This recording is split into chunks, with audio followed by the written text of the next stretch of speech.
তো এই যে আমরা রেডি হয়ে নিয়েছি। আর আজকে আমি সেই কুর্তিটা পরেছি, এটা আমি কিছুদিন আগেই কিনেছি, কিন্তু নতুন ছিল, ভাঙা হয়নি, তাই ভাবলাম যে জগদ্ধাত্রীর মন্দির দেখতে যাব, তো নতুন কুর্তিটাই পরি। আর এই যে লিডাও কিন্তু বার্থডে ড্রেস পরেছে, ও নিউ ড্রেসটাই পরেছে। আর ওই যে অভিষেক। আর এই যে আমরা রেডি হয়ে নিয়েছি, এবার আজকে যেটার জন্য আসা, জগন্নাথের মন্দিরটা দেখে আসি। চলো চলো বাবা।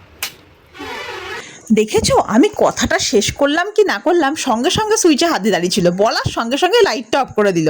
মানে কিভাবে যে আমাদের তাড়াতাড়ি নিয়ে বের করবে সেটাই ওর প্রধান চিন্তা। তো যাই হোক, আমরা না একদম বিকেল সন্ধ্যা নাগাদ বেরিয়ে পড়েছিলাম, কারণ আজকে অনেক জায়গায় ঘোরা রয়েছে। আর বেরিয়েই ঘোড়াটা কি সুন্দর যাচ্ছে, সে যে খুব ভালো লাগছে দেখতে। আর আজকে তো আমরা জগন্নাথ মন্দিরে যাব, আর মন্দির থেকে তারপরে ঘুরে যাব ওল্ড দীঘাতে, কারণ ঘুরতে এসেছি বাড়ির জন্য তো বা সবার জন্য তো কিছু কেনাকাটি করতেই হবে। তো এইবার আমরা কিন্তু টোটো স্ট্যান্ড থেকে টোটো ধরে সোজা চলে যাব জগন্নাথ মন্দিরে। আর টোটোতে নিয়েছিল আমাদের 100 টাকা। আর নেমেই আমাদের তিলক পরিয়ে দেওয়ার জন্য দুটো মাসিমা দাঁড়িয়েছিল, 10 টাকা করে নিল। তো ওই ফার্স্ট টাইম আমি, লিডা আর অভিষেক তিলক পরলাম, বেশ ভালোই লাগছে দেখতে। আর এখানে এত লাইন কিসের?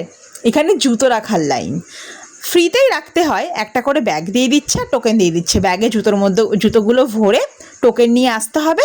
আর এখানে লম্বা লাইন, এখানে একটা ছেলেদের লাইন আর একটা মেয়েদের লাইন। তো অভিষেক যাচ্ছিল ছেলেদের লাইনে ওই দিক দিয়ে, আমি আর লিডা এখান দিয়ে যাচ্ছিলাম।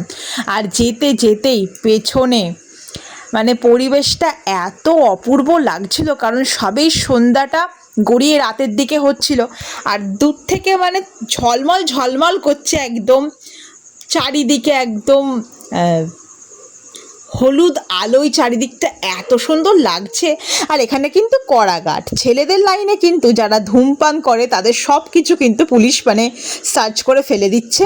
আর মেয়েদের লাইনে কিন্তু পার্স চেক করছে মহিলা পুলিশরা, তারপরে মেশিনে চেক করা হচ্ছে, দেন আমাদেরকে ছাড়া হচ্ছে। আর এখানে মন্দিরে ঢুকেই মনে হচ্ছে যে আমরা কোথাও যেন জগদ্ধাত্রী পুজোয় বেরিয়েছি, বিশাল বড় প্যান্ডেল, আর আমরা মনে হচ্ছে সবাই সেজে গুজে তাদের ছেলে মেয়েদের নিয়ে দেখতে এসছে, এরকম একটা পরিবেশ, ভীষণ সুন্দর। আর মন্দিরটা অবশ্যই হাতে সময় নিয়ে ঘুরতে হবে। আর আমি তো বলবো অবশ্যই অবশ্যই তোমরা যারা যারা আসবে মন্দিরটা দর্শন করতে, অবশ্যই সন্ধ্যাবেলায় এসো, তাতে না মানে একটা আলাদাই অন্যরকম লাইটের একটা অনুভূতিটা আলাদা অন্যরকম মনে হবে। আর এই যে পরপর পরপর মন্দিরে ঢুকেই লাস্টে কিন্তু জগন্নাথ দেবকে আমরা দর্শন করতে পারবো।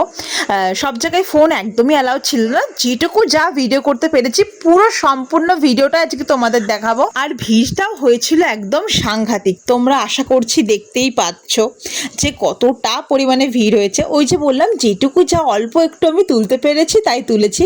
আর সেই মন্দিরটা থেকে বেরিয়ে আমরা আবার নেক্সট মন্দিরে যাচ্ছি। এই যেতে যেতে না বেশ খুব ভালো লাগছে দেখতে। আর এখানে বেশ কি সুন্দর চারিদিকে জলের মধ্যে ওয়াটার লিলি মানে জল পদ্মগুলো বেশ পদ্ম পাতায় একদম পুরো ঘেরা, পরিবেশটা দেখতে খুব ভালো লাগছে। আর তারপরে এবার যেতে যেতে চারিদিকে মানে এত সুন্দর, দেখো মন্দিরটায় হাতের কাজ করা, মানে চোখে না দেখলে না ভালো করে বোঝাতে পারবো না। আর ওই যে এবার মেন জগন্নাথ যেখানে বিরাজমান সেটা, আর এখানে কিন্তু প্রথমেই লেখা আছে কিন্তু ফোন মানে মোবাইল ফোন একদম কড়াকড়িভাবে নিষিদ্ধ, আর ভেতরে ভীষণই পুলিশের গার্ড চারিদিকে। তো মানে এখানে ঢুকে আর জগন্নাথ দেবকে দর্শন করে মনটা একদম ছুঁয়ে গেল, একদম কাছ থেকে দেখতে পেয়েছি জগন্নাথ দেবকে।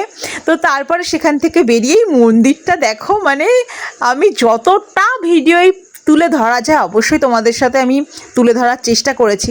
আর মন্দিরের বাইরে না অসংখ্য বিগ্রহ চারিদিকে, ছোট ছোট করে কোথাও কোথাও নাম লেখা প্রতিটা বিগ্রহের নিচে। হ্যাঁ, চারিদিকে মানে ঘুরে শেষ করা যাবে না, তোমরা অবশ্যই হাতে 1 ঘন্টা থেকে 1.5 ঘন্টা সময় নিয়ে এসো, যাতে পুরো মন্দিরটা তোমরা ঘুরতে পারবে। আর এখানে এই দেখো, এটা শ্রী বরাহ দেবের বিগ্রহ করা আছে।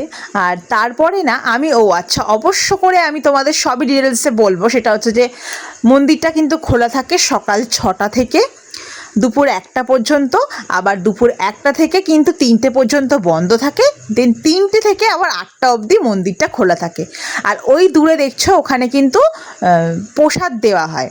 তো আমরা লাইন ছিল বলে অত লাইনে, অভিষেকের তো লাইনে আবার ভীষণ অ্যালার্জি বলে ওখানে আমরা দাঁড়ালাম না।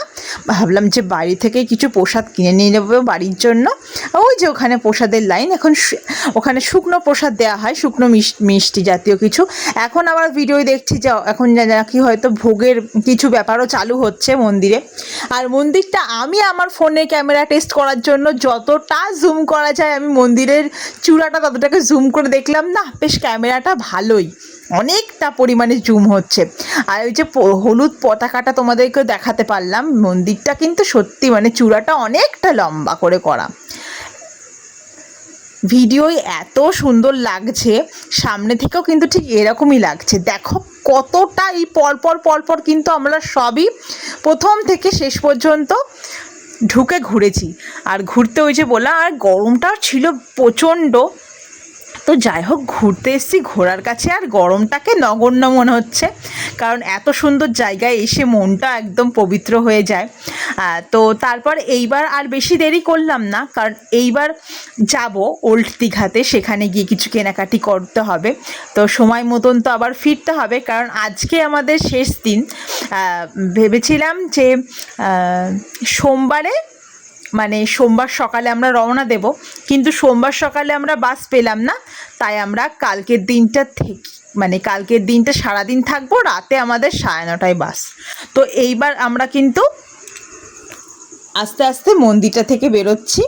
আর এই যে পাকা বুড়ি একটুখানি এখানে ছবি তুলে নিচ্ছে, আমিও এখানে ছবি তুললাম। তো সেই দেখে ওর বাবাকে বায়না যে ওকে ওখানটাতেই ছবিটা তুলতে হবে, যেহেতু মা তুলেছে। ব্যাস অনেক ছবি তোলার পর এইবার মন্দিরটা থেকে বেরোচ্ছি। আর সত্যি মানে এত সুন্দর আমার লেগেছে না, কি বলবো, মানে আমার কোনো ভাষা নেই বলার। চারিদিকে এত সুন্দর পরিবেশ। তো যাই হোক, এইবার গেট দিয়ে, পাশের গেটটা দিয়ে এবার বেরোনোর পালা। জগন্নাথ ধাম বলবো না জগন্নাথের মন্দির, সেটা বিতর্কিতই থাক। আমি তো আমার মতন করে খুব ভালো করে আমি জগন্নাথ মন্দিরটা ঘুরে নিয়েছি। আর ওই যে দেখো আমরা বেরোয়েছি, এখনও তাও বেশ লাইন দেখো চারিদিকে। তো এইবার কিন্তু আমাদের আবার টিকিট দিয়ে জুতোগুলোকে নিতে হবে। আর এইখানে এই যে খালি পায়ে হাঁটতেও বেশ ভালোই লাগছে। আর এখানে এই সামনে অনেক প্রসাদ বিক্রি হচ্ছিল, এগুলো 50 টাকা করে। আর ওই দিকে আরেকটু প্যাকেটটা বড়, সেগুলো হচ্ছে 100 টাকা করে। তো আমরা না 100 টাকার প্যাকেটটাই নিয়ে নিলাম বাড়িতে, কারণ প্রসাদ দিতে হবে বলে একটাই নিলাম, 100 টাকারটাই নিয়ে নিয়েছিলাম। তো এবার প্রসাদ নিয়ে না, ভীষণ তো গরম ছিল, তো জল তেষ্টা প্রচণ্ড পেয়ে গেছিলো। আর লিডা এদিকে না আইসক্রিম খাবে করে বায়না করছিল।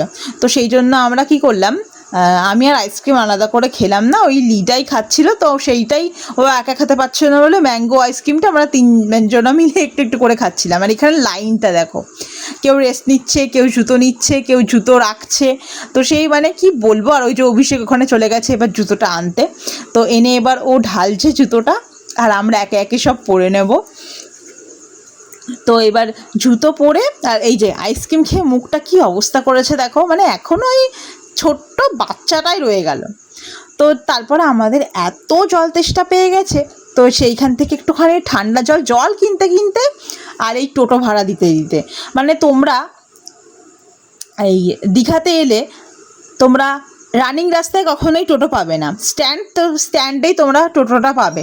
মানে তোমাদের স্ট্যান্ড থেকে গিয়ে টোটো ভাড়া করতে হবে। আর টোটো সবসময় রিজার্ভে, মানে তুমি একা গেলেও নেবে সেই 100 টাকা, 5 জন মিলে গেলেও নেবে 100 টাকা। স্ট্যান্ড টু স্ট্যান্ডে, মানে মাঝ রাস্তা থেকে কোনো টোটোওয়ালা কোনো প্যাসেঞ্জার তুলবে না। তো এখানে এইটাই দেখলাম। তো যাই হোক, সেই কারণে আমাদের প্রচুর মানে টোটো ভাড়াতে অনেক টাকা লেগে গিয়েছিল। তো যাই হোক, এইবার আমরা তাড়াতাড়ি করে চলে এলাম ওল্ড দীঘাতে। আর এখানে এসে ওই যে বললাম, এবার তাড়াহুড়ো করে একদম পুরো কেনাকাটি করতে হবে। আর ঢুকে আমার না কেন কি জানি না, আমার ওই মাছের স্মেল একদম এই কেমন টাইপের, মানে সামুদ্রিক মাছের স্মেলটা একদম সহ্য হয় না। ওই জন্য আমি নাকে হাত দিয়ে আর কি ঘোরাঘুরি করছিলাম। আর যে এসে এখানে কত রকমের কত কিছু যে জিনিস দেখতে পাওয়া যাচ্ছে কেনাকাটি করার জন্য। আর এই যে এসেই চাঁদের আলোটা সমুদ্রের ওপর পড়ছে, আর সমুদ্রের ঢেউ মানে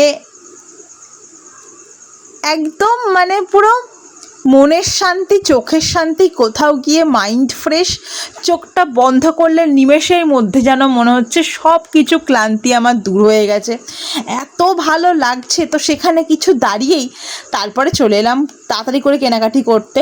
আর এই দোকানটা দেখো একবার, পুরোটাই একদম সফট টয়েসে ভর্তি। আর লিডা এখানে এসে কিছু কিনবে না তা তো হতেই পারে না। আর ওই ঝুড়ির মধ্যে ম্যাও, ওটা নাকি ওর সব থেকে বেশি পছন্দ হয়েছে, তো ওইটাই নেবে। আর বাচ্চারা এসে দেখছি ওইটাকেই পছন্দ করছে, মানে আর কিছু ডল তারা চাইছে না। ওইটা মানে বিক্রি হচ্ছে, আবার দাদাটা রাখছে, ওখানে বিক্রি হচ্ছে আর রাখছে, এরকম দেখছি। আর লিডা দেখো ওর ম্যাচিংয়ের ড্রেসেই কিন্তু এই ম্যাওটাকেও নিয়েছে। ওটা নিয়ে তো ও ভারী খুশি, আর ওর কিচ্ছু চাই না, এইটাতেই ওর হয়ে যাবে, ও আর কিচ্ছু চাই না, ওর খুব পছন্দ হয়েছে। আর তারপরে এবার বাড়ির জন্য নানা রকম, দীঘায় এলেই তো আগে ব্যাগ কিনতেই হবে, তো আমার মার জন্য, শাশুড়ি মার জন্য আমি সব ব্যাগ দেখছিলাম। আর আমারও একটা ব্যাগ কিনতে ইচ্ছা করছিল, তো ওই জন্য একটুখানি ঘুরে ঘুরে দেখছিলাম কোথায় কি কেমন ব্যাগ পাওয়া যায়। তো আমার না এই টাইপ অফ, এগুলো কি বলছিল যেন, ওই উল না কি টাইপের একটা সুতো দিয়েই পুরো ব্যাগটা তৈরি। তো আমার না এই ব্যাগটা পার্টিকুলারলি খুব ভালো লাগছিল যখন ঝোলানো ছিল দেখে। তো আমি না ভেবেছি একটা, মানে আমি এই ব্যাগটা নিয়েওছি। আর লিডা এই ব্যাগটা লিডা পছন্দ করে ও কিনেছে, বেশ সুন্দর, ছোটোর মধ্যে খুব ভালো লাগছিল। লিডার এই ব্যাগটা কিন্তু 100 টাকা নিয়েছে। আর তারপরে আমরা আরও অনেক কিছু কেনাকাটি করে, সেটা ওরা তো দেখানো হয়নি কারণ তাড়াহুড়োর মধ্যে অনেক কিছু কিনতে হয়েছিল সবার জন্য, মা, শাশুড়ি মা, আমার দিদি ছে, সবার জন্য অনেক কিছু আমরা কেনাকাটি করে, আমার নিজের জন্য মুক্তোর সেট, চুড়ি, মুক্তোর দুল, মুক্তোর হার, আমি মুক্তোর সেট খুব ভালো লাগে, তো আমি ম্যাচিং করে একদম আমার জন্য কিনেছি। আর তারপরে এইবার আমরা দাঁড়িয়ে কালকে যাওয়ার জন্য না এখান থেকে টিকিট কাটছিলাম, আর তো বাসের টিকিট কাটার পর এবার আমাদের পেয়ে গেছিলো ভীষণ খিদে। আর আমরা এখানে hotel Purbasha hotel and restaurant ভাবলাম আজকে এখানেই খাবো, তো সেই জন্য রাতের ডিনারটা করার জন্য এখানে ঢুকলাম। আর এখানে ঢুকেই এর পরিবেশটাও কিন্তু আমাদের ভীষণ ভালো লেগেছিলো, একদম পুরোপুরি চারিদিকে নিট অ্যান্ড ক্লিন। আর ওই যে দেখো অনেক কিছু কেনাকাটি করেছে। আর এই ব্যাগটা আমি কিনেছি, আমার না ভারী পছন্দ হয়েছে ব্যাগটা। দাম বেশি নেয়নি, ওই 200 কি 250 মতন হয়তো নিয়েছে, অনেকটা বড়, তো ওই জন্য আমি এইটা আমার জন্য নিয়েছি। আর এইবার বসে ওয়েট করছি, এতটা ঘুরেছি তো ওই টুকটাক কিছু খেয়েছিলাম, কিন্তু আর বেশি কিছু খাইনি, কারণ একেবারে ডিনারটা সেরেই হোটেলে ফিরবো, সেই কারণেই আর বেশি কিছু খাওয়া হয়নি। আর এই যে ঘামের তিলক তো পুরো অর্ধেক মুছে গেছে, কিন্তু তাও তিলকটা পরে দেখছি বেশ ভালোই লাগছে। আর যে লিডার জন্য এখানে চলে এসছে চিকেন বিরিয়ানি, এই বিরিয়ানিটা না বেশ কিছু একটা কলকাতা স্টাইলে, মানে আমার না পার্সোনালি ব্যারাকপুর স্টাইল বিরিয়ানিটা বেশি ভালো লাগে, খেতে খারাপ না মোটামুটি, কিন্তু ওই বাচ্চাদের বেশ ভালোই লাগে, গরম গরম ছিল, আর চিকেনের পিসগুলোও বেশ ভালো ছিল। তো লিডা তো বিরিয়ানি পেলে আর ও কিছু চাই না, ও ঠিক আমার মতনই বিরিয়ানি প্রেমী হয়েছে। আর অভিষেক আগে কিন্তু খেত না, কিন্তু এখন আমার পাল্লায় পড়ে ওরও নাকি বিরিয়ানি খুব ভালো লাগে। আর আমরা না আজকে ওই ভাতই খাবো, তো সেই জন্য ভাত, তারপরে দিয়েছে আলুর চিপস দিয়ে, আর আমরা রুই মাছ অর্ডার করেছিলাম, রুই মাছ দিয়েছিল। আর এখানে আরও অনেক কিছু তরকারি দিয়েছিল, ডাল ছিল একটা ওলের ডালনা, আর ছিল মনে হয় আলু পটলের তরকারি। তো প্রথমে ওই যে ঘুরে টুরে একদম শান্তির খাবার, ডাল দিয়ে আর লঙ্কা লেবু দিয়ে চিপস দিয়ে, তো খেয়ে তো এত ঘুরে খিদে তো ভীষণ পেয়ে গেছে, আর বাড়ির খাবারের মতন খাবার হলে আর কি চাই। তো এই হোটেল আর রেস্টুরেন্টে না এর খাবারটাও কিন্তু খুব ভালো ছিল, বেশ সুন্দর ছিল। আর মাছটা না পুরো একদম ফ্রেশ ছিল, পুরো হোয়াইট, একদম পুরো ফ্রেশ মাছ ছিল। রুই মাছটা আমাদের ভীষণ ভালো লেগেছে। আর এই যে ছিল, ওলের ডালনাটা স্পেশালি আমার কিন্তু খুবই ভালো লেগেছিল, অভিষেক অতটা খায়নি, আমার ভালো লেগেছিল। আর তারপরে শেষেই ছিল একটা পান্তুয়া, আর মানে আলাদা করে নিয়েছিলাম আমরা আর কি, ক্ষীরসাগর আর পান্তুয়া, মানে ওই ছানার পায়েস আর পান্তুয়া আর কি। তো দীঘার মিষ্টিগুলোও যেন অপূর্ব খেতে ছিল। তো আমরা খেয়ে নিলাম, খেয়ে এইবার আমাদের হোটেলে ফিরতে হবে, তাড়াতাড়ি করছিলাম। আর আমি তো মাছ দিয়েই খাচ্ছিলাম। মাছটা ওই যে বললাম আমার ভীষণ ভালো লেগেছে, রান্নাটা খুবই টেস্টি ছিল। আর মাছটা সত্যি সত্যি ফ্রেশ ছিল, খুব ভালো লাগছিল খেতে।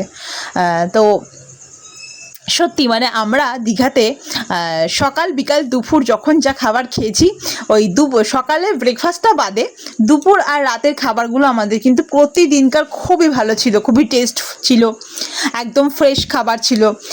খাবার দিক থেকে খুব শান্তি করে তৃপ্তি করে আমরা খেয়েছি। আর তো এইবার আমাদের আবার এইখান থেকে সেই টোটো স্ট্যান্ডেই যেতে হবে, না হলে টোটো পাবো না। ওই যে বললাম এইটা একটা মানে বাজে ব্যাপার লেগেছে আমার, যে আবার ঘুরে স্ট্যান্ডে গিয়ে তারপরে আমরা টোটো করে আমরা চলে গেলাম সোজা ফোর্ট স্কোয়ারে। ওখানেই তো আমাদের হোটেলটা, তো ওখানে আমাদের যেতে হবে। আর এখান থেকে এবার আমাদের না যাওয়ার সময় নিল 150 টাকা। তো তারপরে আমরা কিন্তু এবার নেমে পড়েছি, এইবার হোটেলে চলে এসেছি।